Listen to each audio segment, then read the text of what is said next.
Hello, my friends. It's Wednesday, March 12th, 2025, and I'm your host, Radical Russ Belville, your Red State refugee, and welcome to the Radical Russ Show, coming to you live and direct from my undisclosed mountain hideaway in the beautiful state of Jefferson region of Southern Oregon. Coming up on today's program, Crazy Donnie's White House of Cars. We'll take a look at the things Trump had to say while trying to sell swastikars on our White House lawn. We've got our Secretary of Health and Human Services, the human catcher's mitt, RFK Jr., promoting measles at a fast food restaurant. You can't make this stuff up. We've also got the continuing adventures of Crazy Donnie trying to pull a Napoleon here and annex the great nation of Canada and the territory of Greenland in his imperial ambitions. We'll talk about just how crazy that is. We've also got some great audio happening in the United States Congress where a GOP chairman tried to misgender transgender Representative Sarah McBride. And the results that happened from there give me some hope that maybe people are starting to wake up from this crazy attack on transgender people. Also, some news from the international war on drugs, something that I covered for years and years, and so glad to report this story where the International Criminal Court has arrested former Philippines President Roberto Duterte. Then we'll have our regular Boycott Idaho segment. We'll tell you just how white and delightsome the gem state is. And then for the Radical Rant, I'll take some time and wonder where the hell is the Democratic shadow cabinet when we need them. All that coming up on this morning's The Radical Rush Show.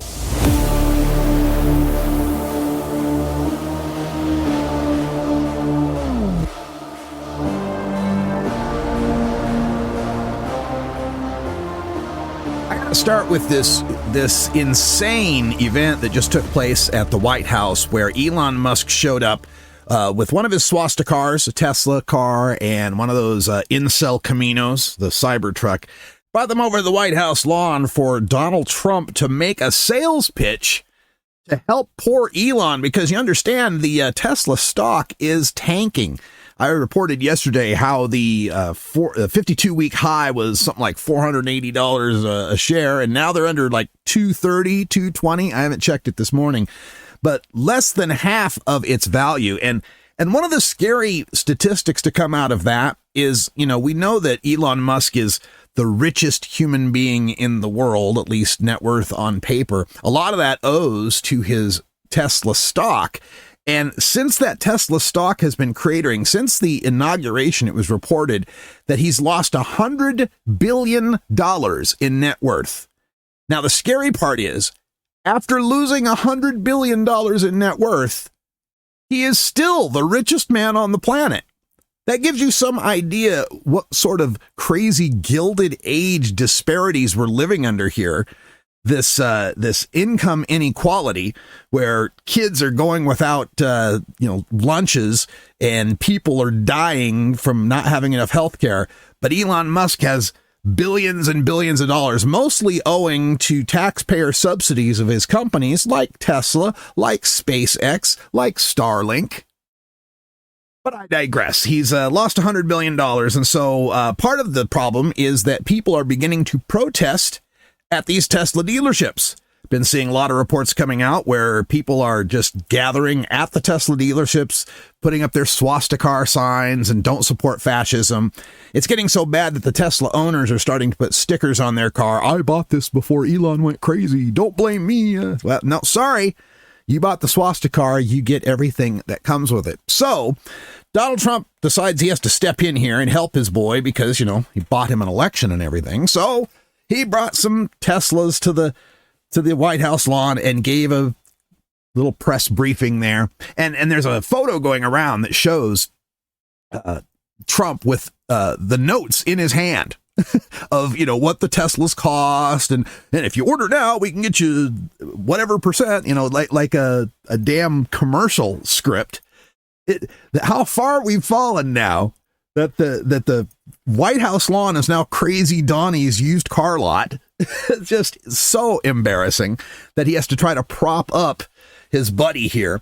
And it's gotten so bad that he's actually threatening the people that are protesting. He posted on his Truth Toilet the other day, to Republicans, conservatives, and all great Americans, Elon Musk is putting it on the line in order to help our nation, and he is doing a fantastic job.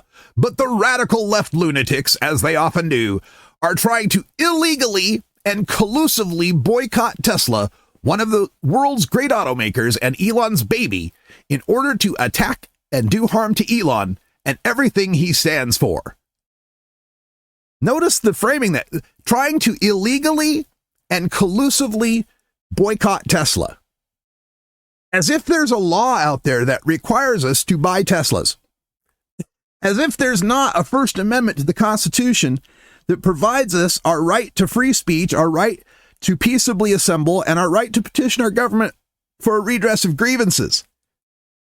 He wants to shut that down. And remember, last time when he talked about shutting down protests, he was asking the military, well, can't you shoot him in the legs? Can't you beat the hell out of him? Can't you crack some skulls?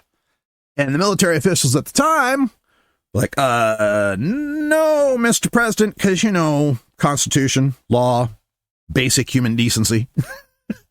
Well, we don't have those guardrails anymore. He's got the people in charge there, Pete Hegseth at the Secretary of Defense, and all the generals that they've put in charge at this point. Who knows, the next Tesla protest might get violent. Who knows if cops might start cracking skulls on some of the protesters like what Trump wants. So he goes on saying, they tried to do it to me at the 2024 presidential ballot box, but how did that work out? In his mind, he equates everybody on the left who's protesting the Teslas to the voters for Kamala Harris, as if voting for Kamala Harris was a boycott of him. The way his mind works, it's a little frightening. In any event, he continues, I'm going to buy a brand new Tesla tomorrow morning as a show of confidence and to support Elon Musk, a truly great American. Why should he be punished for putting his tremendous skills to work in order to help make America great again? Okay, so he actually, we got some audio on this one where he's out there on the White House lawn. Fox News produced this audio, and one of the reporters out there is asking him about the Tesla protests. Some say they should be labeled domestic terrorists. I will do that. I'll do it. I'm going to stop them. We catch anybody doing it because they're harming a great American company. I've stuck up for the NFL. I've stuck up for a lot of American companies and other companies, but American companies. I did a very big favor for the NFL. I do favors for all of them. When you heard an American company, especially a company like this, supplies so many jobs that others are unable to do, when you do that, those people are going to go through a big problem when we catch them. And we have you got a lot of cameras up. We already know who some of them are. We're going to catch them. And they're bad guys. They're the same guys that screw around with our schools and universities, the same garbage. And no, we're going to catch them. And let me tell you, you do it to Tesla and you do it to any company, we're going to catch you and you're going to go through hell. That's the president saying that if you protest an American company, they're going to catch you for protesting, I guess, and you're going to go through hell. And he talks about, if you affect an American company, if you're going to hurt an American company, have you seen the stock market, sir? Have you seen what you've done to the stock market? Have you seen what you're doing? Talking about hurting American companies when you're putting tariffs on steel and aluminum, when you're putting tariffs on all of these goods coming from Canada. Don't you think that's hurting American companies? The companies already are starting to lay off people, to put off major purchases, because one day there's tariffs, one day there's not tariffs. Sometimes it's tariffs on everything, then next it's tariffs on just a few things. We're getting set up here where the United States government is just a big protection racket. And you go to the mob boss here, the Don, and what kind of favor can you do for me? One of these days I'm going to have to request a favor from you.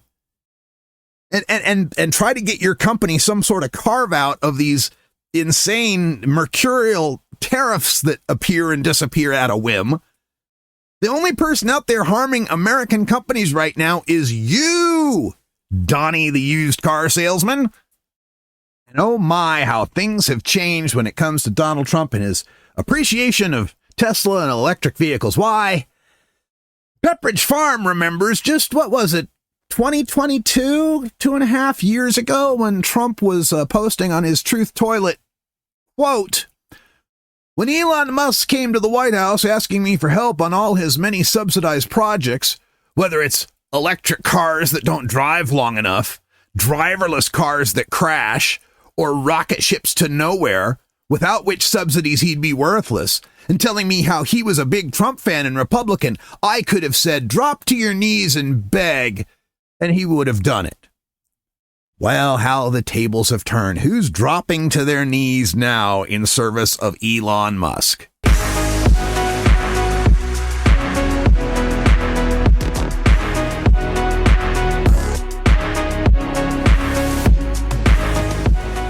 As devastating as the election of Donald Trump is to the future of the United States of America, I think even more damage is going to be done to this great country by the appointment of the Secretary of Health and Human Services, Robert F. Kennedy Jr. My God, talk about Nepo baby fail son. What a disappointment and embarrassment to all the great Kennedys who have come before him. Oh my God, we are in for some death and destruction thanks to this idiot. So the most recent bit here was his appearance with Sean Hannity at what appears to be a fast food joint. Let's start with that Kennedy is doing an interview with some burgers and fries in front of him, promoting the general health of the United States of America, of course. And they're discussing the measles outbreak. And it's important to remember that when Kennedy got confirmed, it was a 52-48 vote. All the Democrats voted against him, as well as Mitch McConnell, outgoing Republican majority leader, and probably the only reason he voted against is because he is outgoing and has nothing left to lose. But during the confirmation hearings, he tried to lie his way through this. He had said, denied being anti-vaccine, said he is pro-safety, and quote, "I believe that vaccines play a critical role in healthcare." Now, Bernie Sanders was grilling him on this point and asked Kennedy if he says, is there evidence that vaccines do not cause autism? Because this is one of the things that, Kennedy promotes out there, is that some reason, that the massive increase in autism diagnoses doesn't owe to the fact that now we recognize what autism is, right? Used to be just, that kid's troubled, put him in a special class. But now we understand what autism is. We understand the spectrum a little better. So now it's a little easier to, count all those folks. But no, it's not that. For Kennedy and the vaccine skeptics, the vaccine deniers, the anti-science lunatics out there, for them, it's autism is caused by vaccines. Yeah, we vaccinated all these kids, and so now the autism's up. So there is no evidence to support this. In fact, there's plenty of studies to contradict this. And that's what Bernie Sanders was bringing up. Kennedy starts to say in his confirmation hearing, well, if you show me these studies, I will absolutely. And it's like, dude, the studies are there. Sanders says that's a very troubling response because the studies are there. Your job is to have looked at those studies before you get the job. He tried and, apparently succeeded with enough Republicans to indicate that, no, he's not some anti-vax whack job. Well, of course, now that he's got the gig, all the pretense is gone. And he can go back to being an anti-vax whack job. So he's sitting there in the fast food restaurant with Sean Hannity when he says this. The government shouldn't force them to do it. There are adverse events from the vaccine. It does cause deaths every year. It causes all the illnesses that measles itself causes, encephalitis and blindness, etc. And so people ought to be able to make that choice for themselves. And what we need to do is give them the best information and encourage them to vaccinate. The vaccine does stop the spread of the disease. I want everyone to just So RFK there just said there are adverse events from the vaccine. It does cause deaths every year. You know how many hospitalizations for adverse effects to measles vaccine occurred last year? Zero. No hospitalizations. Do you know how many hospitalizations we've got in West Texas right now because of measles? Over 200. We've got a person who's already died. We have a kid who died and a second death in New Mexico now. People die from this. And the other thing about measles is that measles attacks the rest of your body's immune system. Basically, it deprograms your immune system from having the immunity that it's already gained against other diseases. So when you get measles, if you'd had some other disease previously and you're immune to that, you're not immune to it anymore. And measles kills that immunity.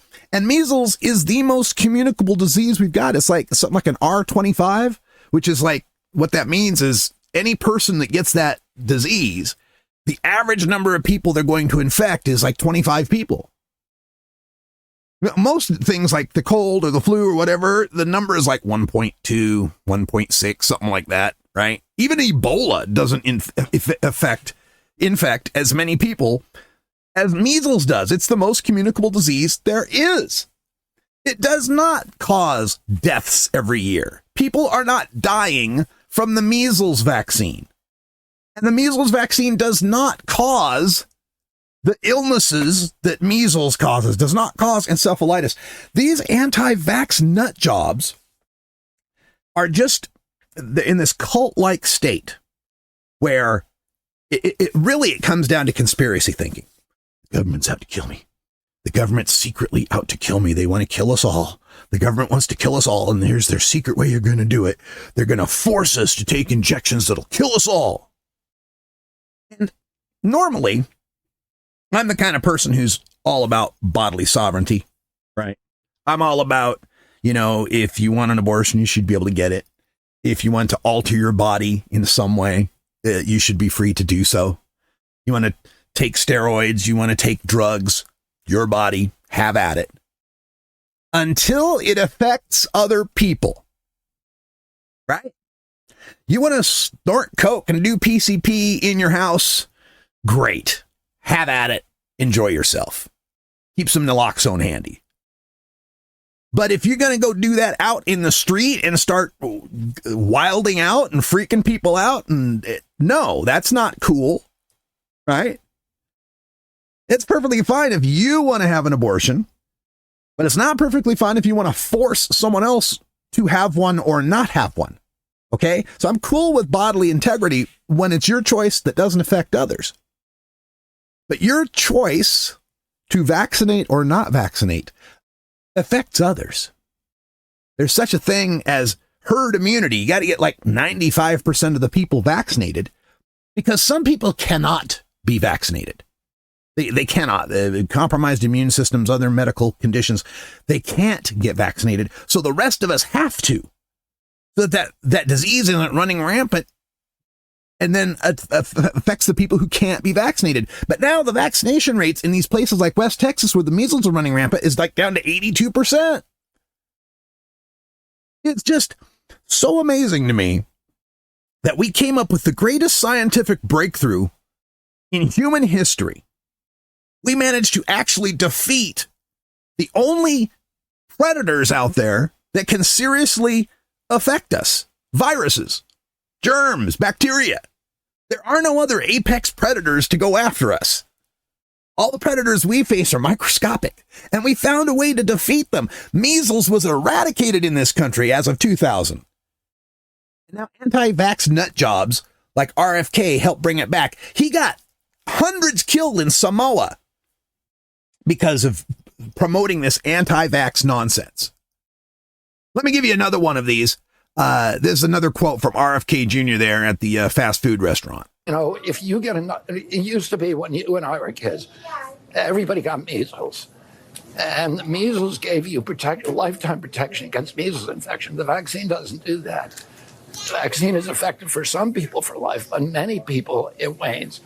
And One of the problems is it does not appear to provide maternal immunity. It used to be a very young kids. You don't want a 1-year-old kid getting measles. That's very dangerous. They were protected by breast milk and by maternal immunity. But women who get vaccinated do not provide that level of maternal immunity that the natural measles infection did. So you're now seeing measles hit very, very young kids and hitting older people within whom the vaccine has waned. And that is something that we need to worry about and that we're looking at HHS. First of all, Well, all right. It used to be everybody got measles because we didn't have a vaccine for it, right? That's part of that. But the other thing I want to drill down on this thing, he says that the measles vaccination does not give you lifetime protection against measles, and for some people it wanes. Here's one of those really upsetting instances where someone's telling a kernel of truth, but twisting it in a way that belies what the truth is. He's got an agenda here, folks. He's got an agenda to make people not want to get the vaccine, to refuse the vaccine. Okay? So what he's referring to is the fact that the measles vaccine has evolved. It has gotten better over time. And that if you were vaccinated for measles before 1963, you got an okay vaccination, right? That measles vaccination should take care of you for your life. Between 1963 and 1968, there was a version of the measles vaccine that was not as effective and did wane over people's lifetime. I'm in that cohort. I was born in 68. So I need to get an update to my measles vaccine. It may not be as good and may not protect me as much.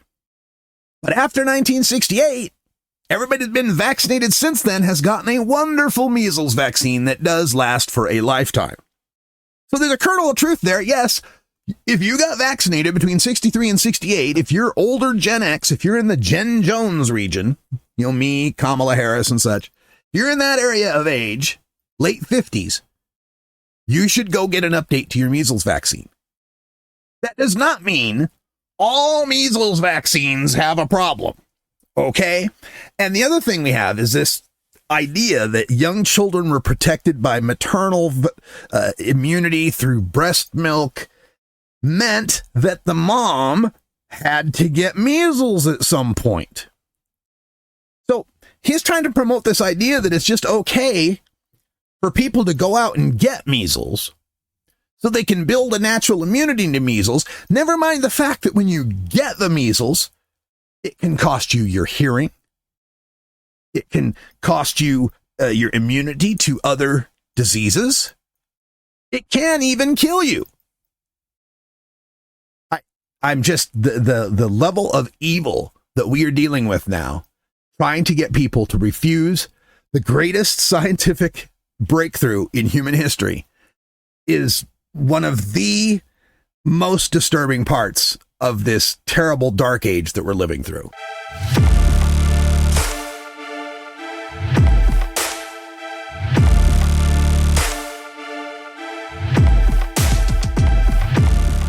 So have you heard all these claims about the deadly Canadian fentanyl?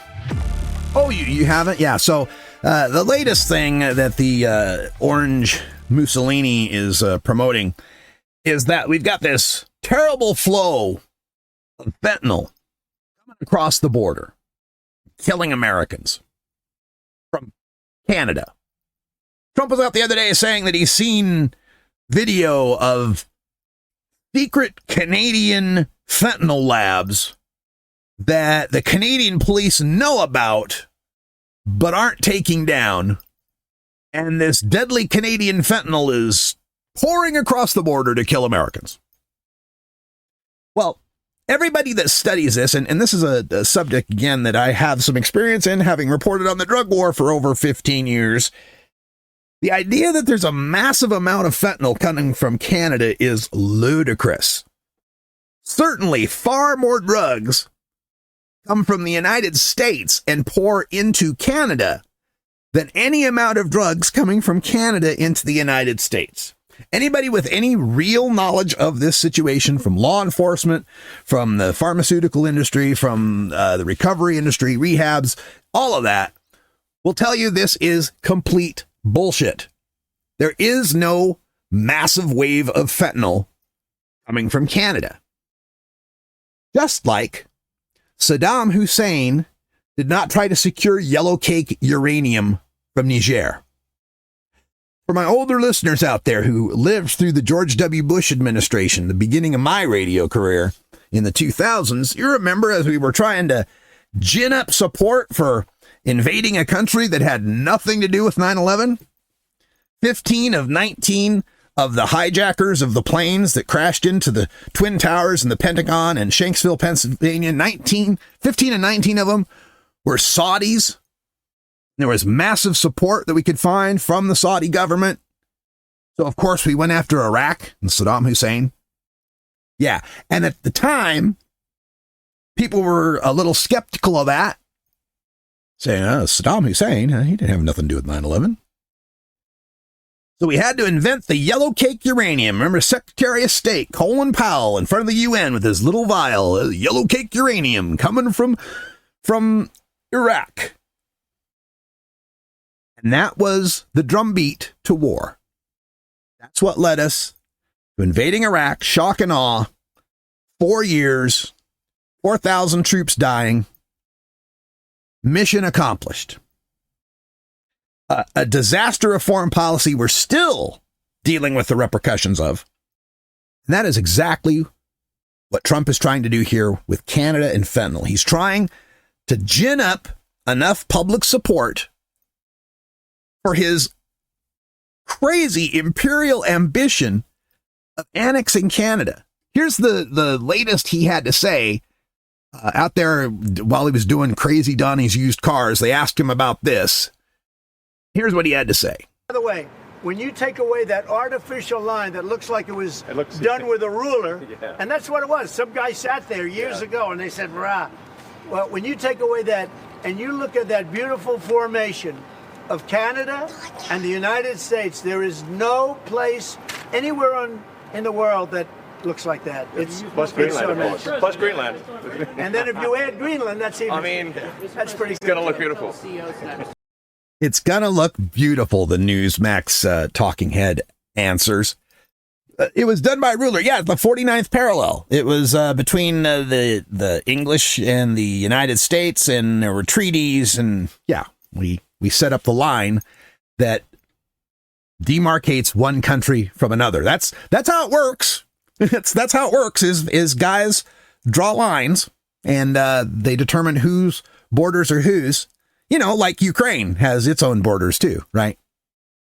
But that's what Trump wants to do. He wants to be big man autocrat, and he really thinks that annexing Canada and Greenland will cement his legacy as the greatest president ever, because all great presidents add more land. Now, I think some people out there listen to this stuff and they just think it's performative bluster. Oh, Trumpy talking about annexing Canada and Greenland. What a silly sod. But folks, Canada's taking it seriously. Greenland's taking it seriously. Europe is taking it seriously. Just recently, yesterday, there was a meeting between most of the heads of the European Union countries, the NATO countries as well, plus Australia and Japan. The U.S. not invited. The rest of the world is reconfiguring itself to understand there is a new axis of evil that's comprised of Russia, China, the United States, North Korea, Iran. We're the baddies now. And the rest of the world is organizing without us. And it may take us decades, maybe the rest of my life, for us to ever get back in the good graces of the rest of the free world. When a guy is talking about annexing his nearest and dearest ally, Canada has been our ally forever, fought alongside us at Normandy. And to get Canada pissed off at us? Unbelievable.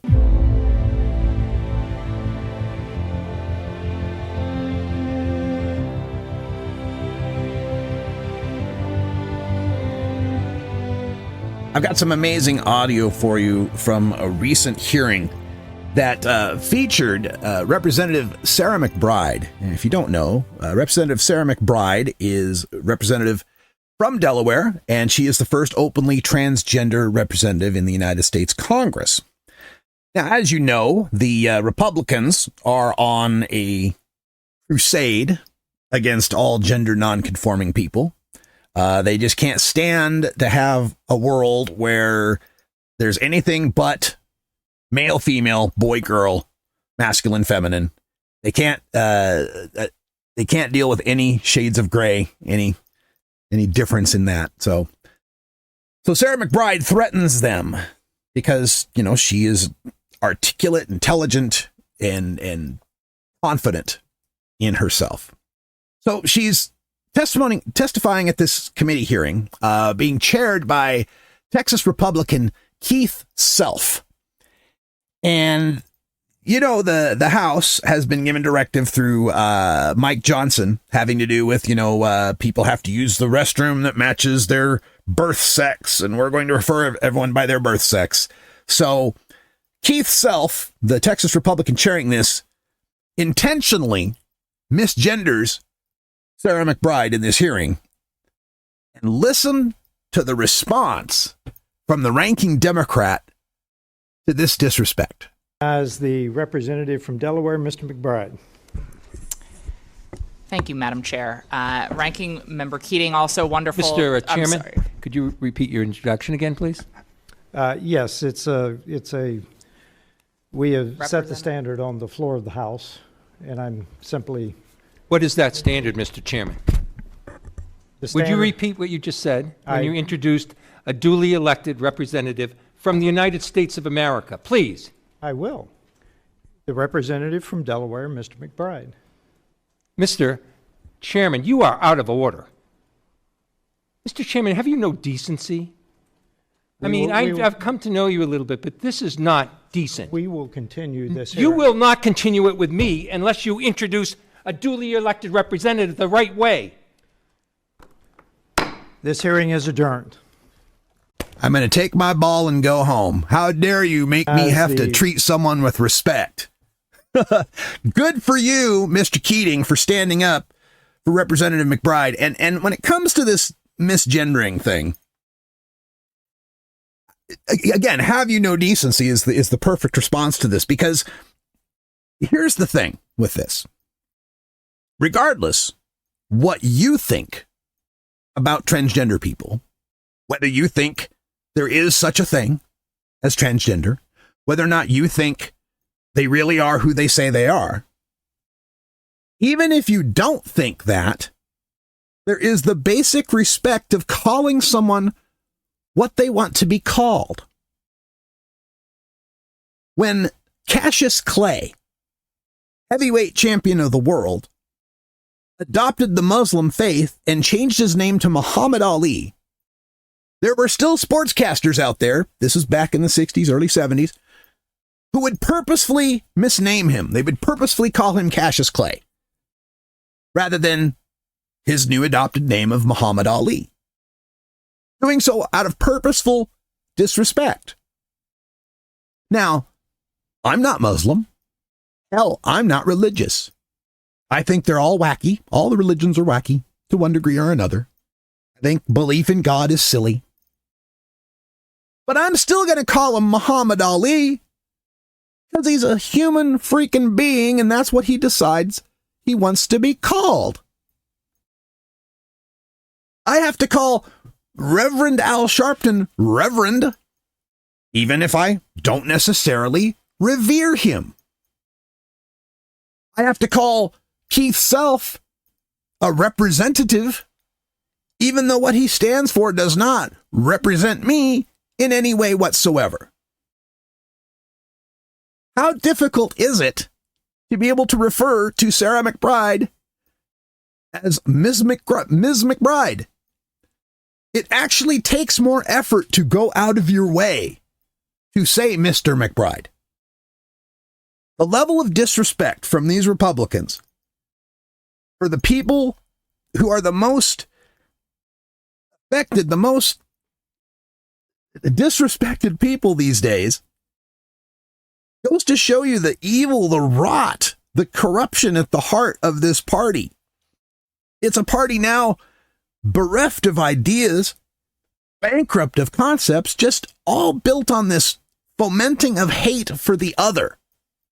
And I want to believe it can't last. I want to believe that we're the good folks out there and that we will overcome this.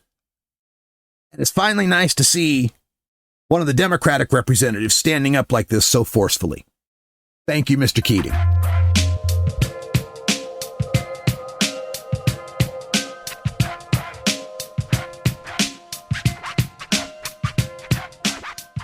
Got some great international news to report coming out of Manila in the Philippines, where the International Criminal Court, with the cooperation of Interpol, has arrested the former president of the Philippines, Rodrigo Duterte.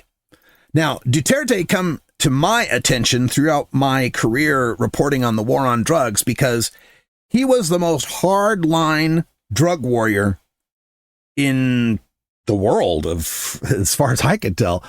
He rose to prominence campaigning on going after drugs. He was going to be Mr. War on Drugs and not just arresting people. In his 2016 campaign speech, he said, quote, "All of you who are into drugs, you sons of bitches, I will really kill you. I have no patience. I have no middle ground. Either you kill me or I will kill you idiots." He wasn't fooling around. When he got into power in 2016, he unleashed death squads, not just cops, but also a lot of vigilantes who would go after anyone who was suspected of being a drug user or drug dealer and just murder them in the streets. Police data say as many as 6,000 people were killed this way. Just shot in the streets, not after being arrested, just on the rumor, on the claim that they were drug users or drug dealers. Of course, the human rights groups say that number's way low because it's a police number, of course. Human rights groups say the death toll could be as high as 30,000 if you also count all the innocent bystanders who get caught in the drug gun crossfire. Now, he was president from 2016 through 2022. Since then, only 8 policemen have been convicted for 5 of those victims. Over 6,000 at least who have yet to taste any justice. So the International Criminal Court launched a investigation into his crimes against humanity. And 2 days before his arrest, he was still defiant. Duterte said in Hong Kong, quote, "From my own news, I have a warrant from the ICC or something. These motherfuckers have been chasing me for a long time. What did I do wrong?" Other than getting your citizens murdered. So in Manila, they finally caught the guy. And you got to understand, the International Criminal Court doesn't have a lot of power on its own. And the Philippines hasn't been a member of the International Criminal Court since 2019. Duterte saw the writing on the wall there. Let's get us out of there. But they still have jurisdiction over the crimes that were committed before 2019 in the Philippines. And there are plenty of them. And originally, they had trouble getting to Duterte because he had high-level support from the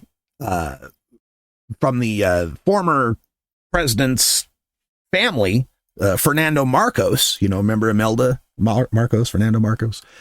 So the Marcos family, which still has some power in the Philippines, were tight with Duterte, and that prevented the ICC from going after him. But apparently now there's been a break between Marcos and the Dutertes, And so there is a new president, Marcos, who's another family member who's the president now.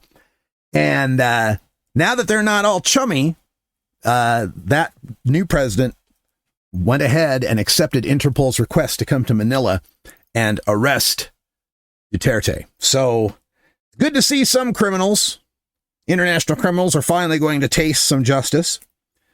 Others that are sought in arrest warrants from the International Criminal Court include the Prime Minister of Israel, Bibi Netanyahu, and part of his war cabinet. I forget the fellow's name. Yoav Gallant is also being sought for arrest by the International Criminal Court following their actions, their genocidal actions in Gaza.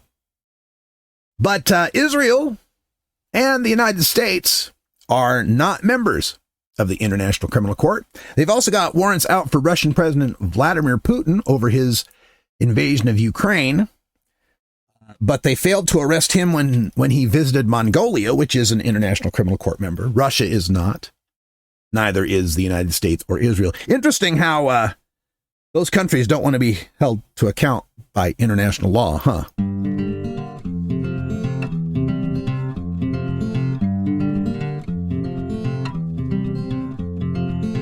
That music means it's time for our regular segment on Boycott Idaho, why you should avoid the handmade state. Particularly, we're going to boycott Idaho potatoes because there is no red state more associated with one particular product than Idaho and the potato.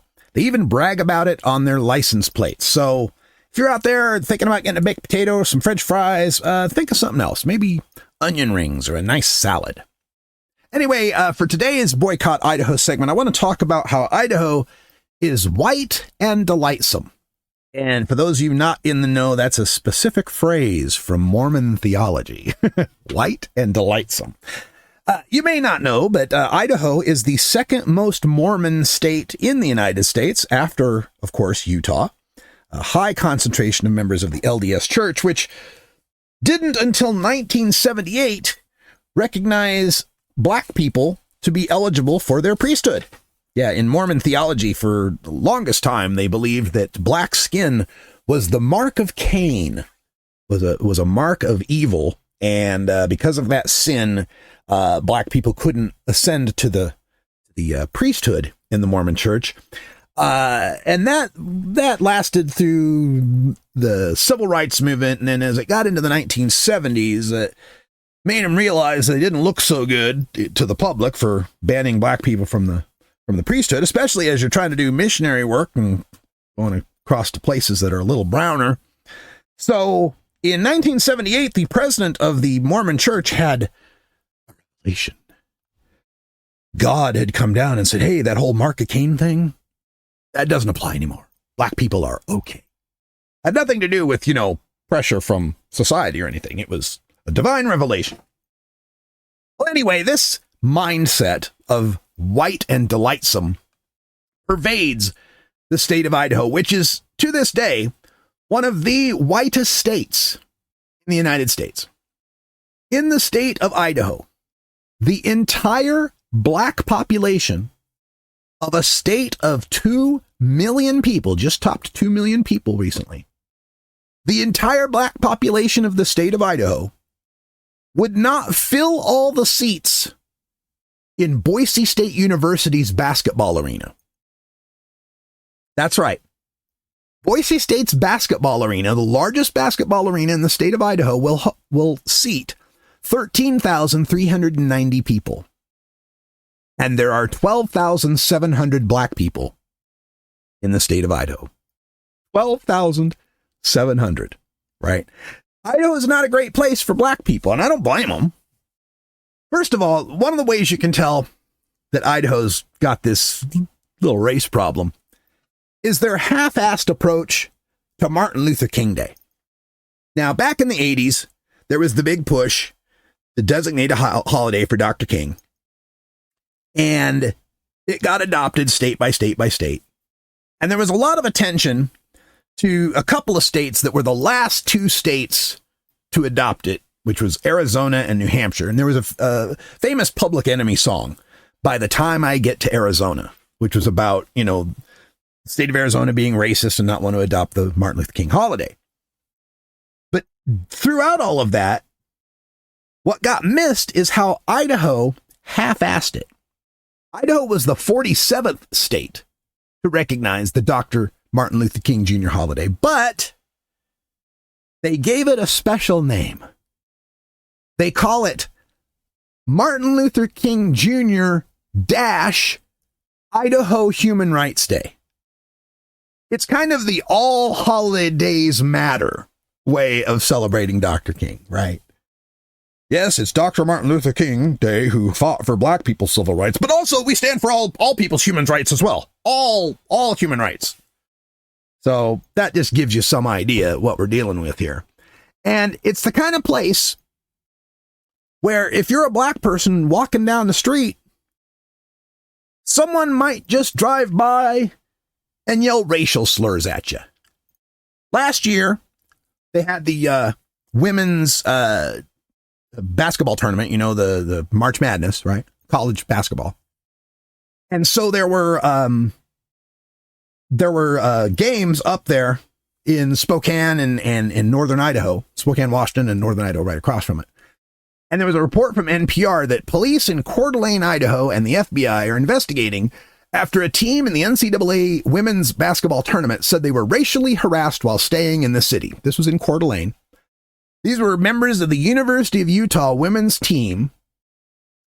They were walking to dinner, and some redneck in a big old pickup truck with a Confederate flag flying out the back drove by and yelled ninjas at them. They didn't say the word ninjas. They used a different N-word. And that same truck and another truck waited for them and followed them back from dinner to intimidate them. That's the kind of state we're talking about, where people feel so emboldened in their racism, they'll just drive down the street yelling it out in public. And this, of course, extends to Idaho's laws as well.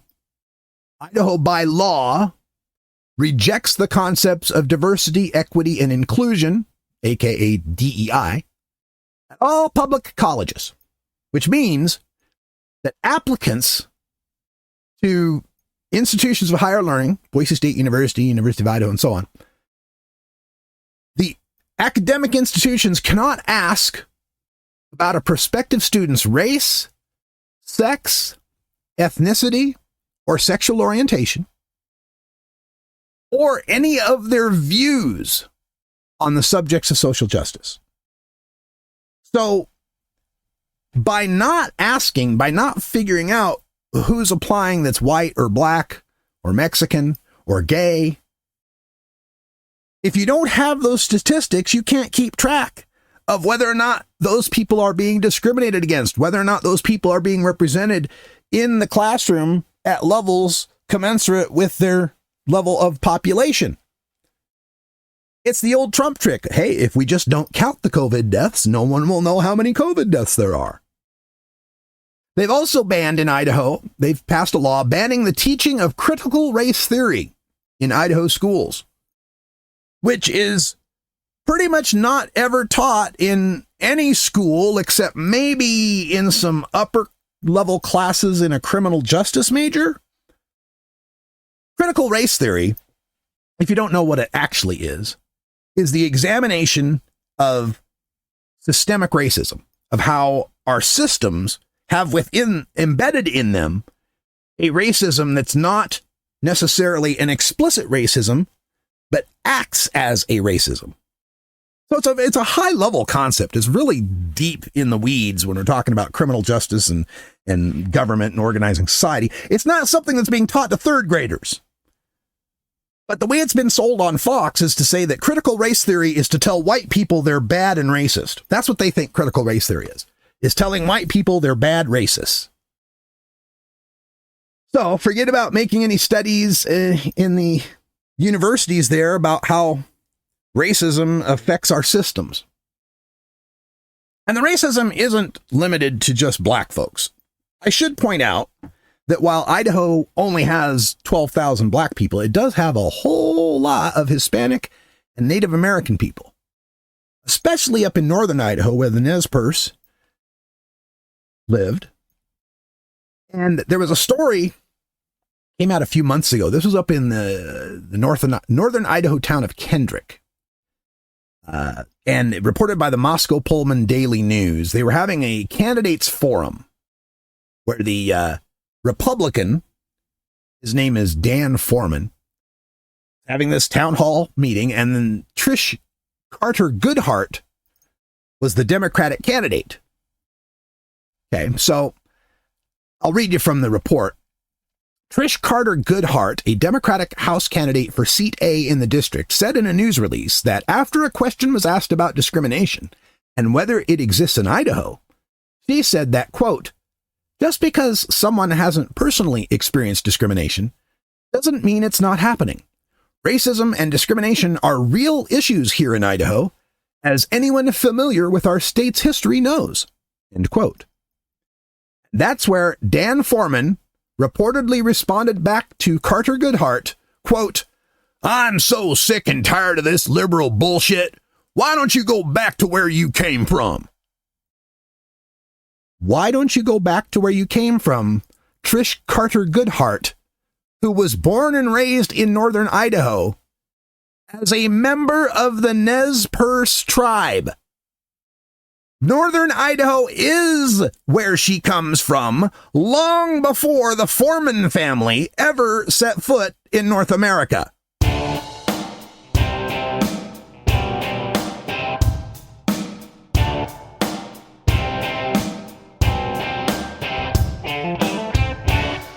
Who is the leader of the Democratic opposition? No, really, it's a serious question. Who is our leader at this point? Because right now, canvassing across the country, crisscrossing this great nation of ours, independent senator from Vermont, Bernie Sanders, is filling arenas with what he calls the Stop Oligarchy Tour. Standing room only, people standing in lines once again to hear Bernie Sanders go off about the 1%, the oligarchy, the rich that are killing this country. How long is it going to take the Democratic Party to finally figure out where the people are and how mad we are? Because it seems like only Bernie Sanders understands this. Now, I was a Bernie supporter in 2016, and I understand Bernie's got problems. Everybody's got some problems when it comes to trying to support them. But on this issue alone, this oligarchy, this income inequality, this gilded age we're living through, Bernie Sanders has been dead right for decades now. You got Hakeem Jeffries over in the House putting out, 1 or 2 or 3 posts a day, like hardly communicating at all. Chuck Schumer missing in action. What's it going to take? How many years in a row does Bernie need to go out and fill halls before the Democratic Party recognizes that the motivating issue of our time right now is class, is the upper class taking advantage of all the rest of us? And that's not to say that our issues aren't intersectional, that class doesn't intersect with race, doesn't intersect with sex, doesn't intersect with gender. There's all sorts of intersections there. But the one commonality we all share is the upper class keeping us separate, keeping us fighting each other over these culture war issues while they rob us blind, while they literally plug their Doge thumb drives into our Treasury Department and start sucking money out for some, I don't know, what is it? The cryptocurrency reserve now? Is that the latest grift?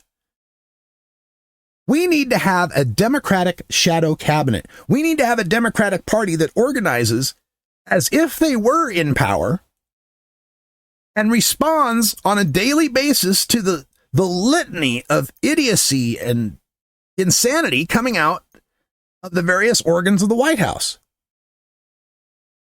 How is Robert F. Kennedy sitting at some fast food joint promoting measles while we don't have our shadow secretary of HHS, somebody we could count on, some legit doctor, countering this nonsense? How do we not have a shadow secretary of defense, a well-respected military genius out there telling us how terrible it is for us to be breaking up our alliances with Canada and NATO, how wrong it is for us to be allying with Vladimir Putin against Ukraine? It seems that Jeffries and Schumer are relying on the time-tested Democratic strategy of, well, let's just sit back until the Republicans are so awful that they have no choice, the voters have no choice but to come back to us Democrats with open arms. People don't want to support you because you're the lesser of two evils. People want to support you because you are a greater good. We don't want to just rely on you to stop the bad that's happening. We want you to promote the good that the United States could be. And maybe we're at a point where it can't happen. Maybe because of Citizens United, maybe because of the extreme graft in our system now, the need to please the donor class, maybe it's not possible anymore. Maybe we're just in a situation where capitalism has two parties and one of them has rainbows.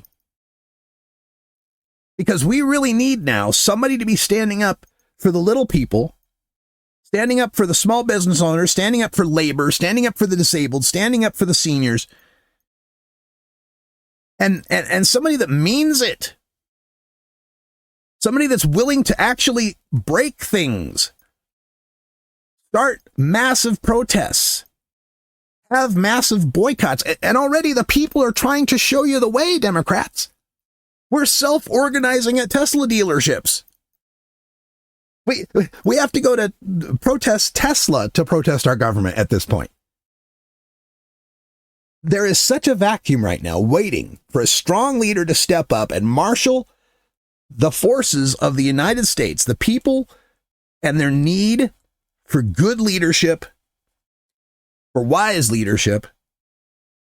It's not good enough for Democrats to just sit back and let the Republicans implode because, folks, they have a whole ecosystem over there, a whole information ecosystem over there that papers over and whitewashes any of the bad stuff that's happening.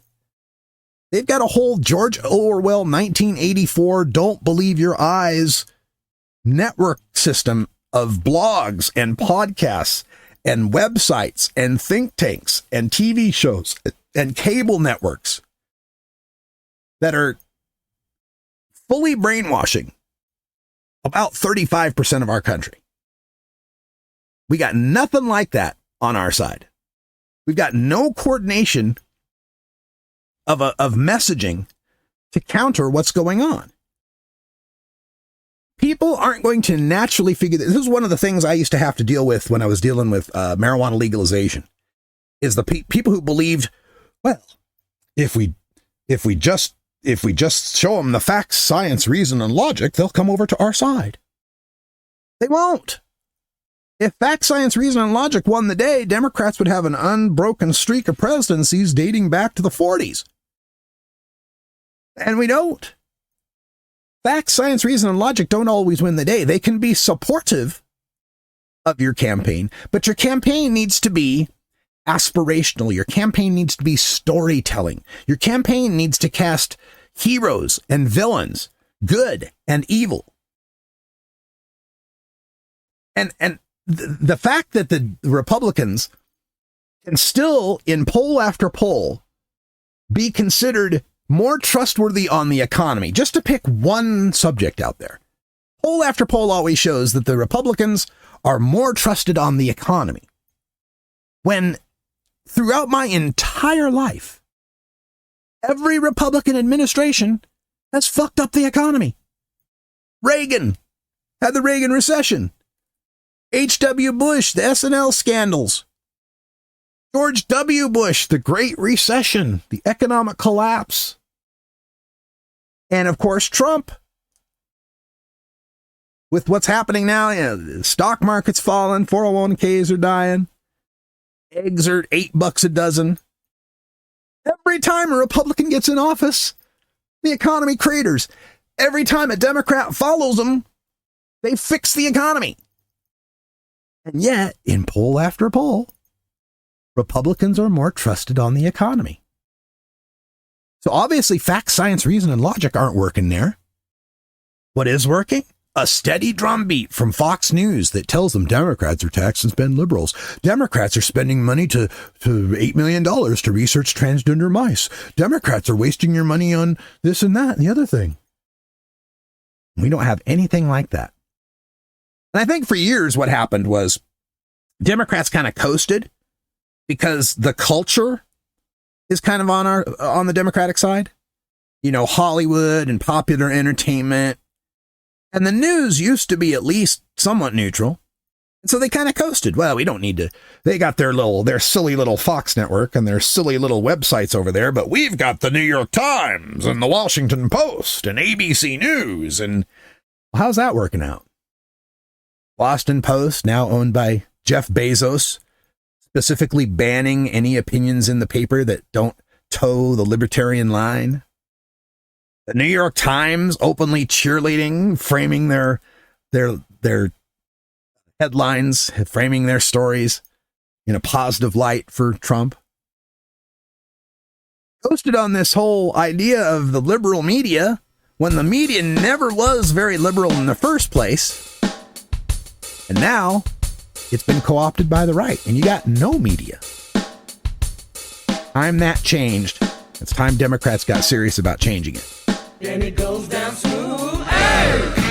All right, folks, that's all the time we've got for this morning. The Radical Russ Show is produced, directed, researched, written, recited, posted, and catered by me, Radical Russ Belville, and governed by Creative Commons Share-alike licensing.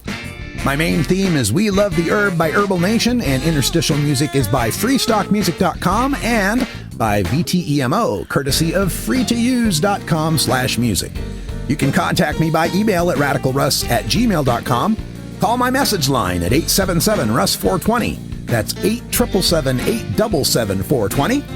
And you can reach me by social media on Blue Sky at radicalruss.com and nowhere else. You can support this podcast financially by donating to @RadicalRuss on Venmo, $RadRuss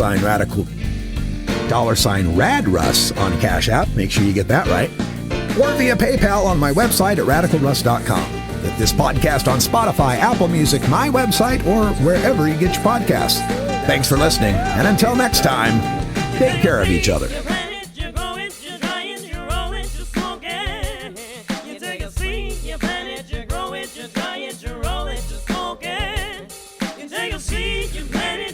it, you try it, you roll it, you smoke it, and it goes down smooth.